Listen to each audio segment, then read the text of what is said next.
Numbers 3. There are 3 uniquely American holidays that we recognize every year. Independence Day, a time for celebration. Veterans Day in November, another time to recognize all of us that have put on the uniform and many of us who are still here. But Memorial Day is different.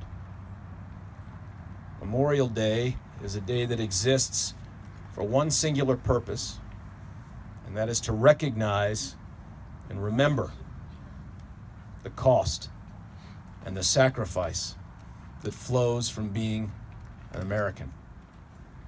It is a day to remember those who died for our country's life, and that's why we're here. 25. The proof of that devotion, of that commitment, of that sacrifice is scattered in 25 different places across the planet Earth, and places that you heard General Petty mention: France, Belgium, the UK, Philippines, Panama, Italy, Luxembourg, the Netherlands, Tunisia, and Mexico. 130,000. That's how many Americans are buried in places other than here, underneath white crosses scattered around the globe. 8,301 of them are at an American cemetery, the only American cemetery in the Netherlands. One of those white crosses is for Captain Herbert Brockler, my middle namesake, who died from injuries he received on Christmas Eve, 1944, during the Battle of the Bulge. Also underneath those white crosses are 83 Coloradans.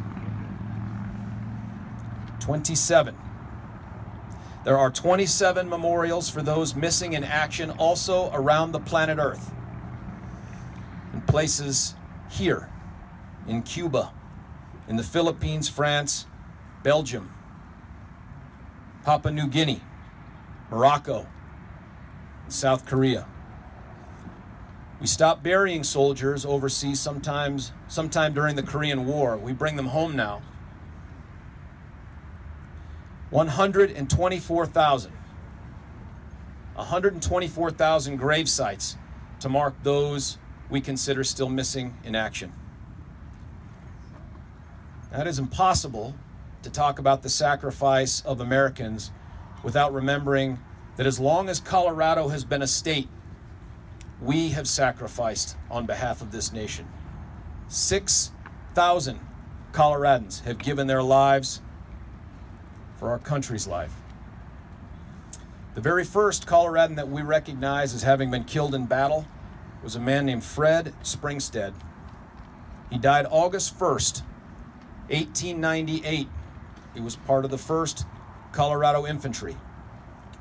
When they went to stand up that unit to fight during the Spanish-American War, they had so many Coloradans volunteer, they got the pick of the litter. And Mr. Springstead was one of them. And that should come as no surprise to us. The very first recognized American casualty of World War II, and specifically the Navy, was also a Coloradan from Colorado Springs, Daniel T. Griffin. He died on December the 7th, 1941. He was struck down by the Japanese during a strafing run just prior to Pearl Harbor. The Colorado Springs Gazette described it as best they could. Dan Griffin was supposed to have a lazy day off with his wife and 2 children at Kaneohe Naval Air Station in Hawaii, where he served as a Catalina twin-engine flying boat. Instead, Griffin learned that a colleague, and these are their words, had crawled into a bottle on December the 6th and was in no shape to fly that Saturday. He took the duty to get him out of trouble. On the opposite side of Oahu from Pearl Harbor, Kaneohe was in the crosshairs for Japanese pilots who wanted to destroy its flying boat so the Americans couldn't track down the attacking fleet. It was the first target of that day. Dan Griffin, an enlisted pilot, spotted the raiders and swam out to Catalina in a bid to get airborne before his plane got hit. The engine strained as he raced. He was shot down swimming out to that plane. Also from Colorado, that spirit of volunteerism to commit themselves to our country's life can be found in a 22-year-old named Gabriel Condi from Loveland, Colorado. He was a kindergartner when those planes flew into our buildings on September 11, 2001. He dropped out of the Colorado School of Mines as an engineering student to enlist because, in part, he told his dad he was bored. He deployed to Afghanistan with an airborne infantry unit from Alaska just this past September. 68. There have been 68 Coloradans killed during Operation Iraqi Freedom. The very first Coloradan we recognize is Lance Corporal Thomas Slocum, also age 22, died on March 23rd, 2013. He was from Adams County. From Parker, Colorado, where we stand and sit right now, our first casualty of that war was Private First Class Sean Atkins, 20 years old. Our latest casualty of that war is Captain Mark Weber. He was 29. He was from Colorado Springs, and he was killed when his helicopter crashed in western Iraq on March 15th of this year. 37. There have been 37 Coloradans killed in Operation Enduring Freedom in Afghanistan. The first for us from Douglas County was Staff Sergeant Chris Falkel, 22 years old. He's from Highlands Ranch. Graduated from Thunder Ridge High School, not far from where I lived for 18 years, after having completed elementary school at Northridge and Crest Hill Middle School. He enlisted in the Army on October the 25th, 2001, only 6 weeks after September 11th. 29. It has been 29 days since a Coloradan died in combat away from home. It was Specialist Gabe Condi. He was 22.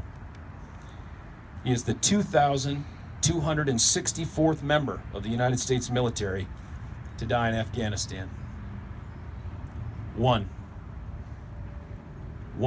United States of America. We are not an example for liberty. We are the example for liberty.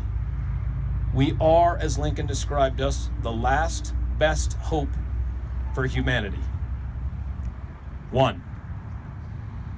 We each have just the one life to commit to something bigger than ourselves, to each other, and to this free land. One. Sometime today, find the opportunity for one prayer for all those men and women in uniform right now who won't be with us barbecuing and remembering, that are overseas right now, from the Guard, from the Air Force, Army, Navy, Marines, Coast Guard, Merchant Marines. One prayer that next year we add no more names to this list. Thank you.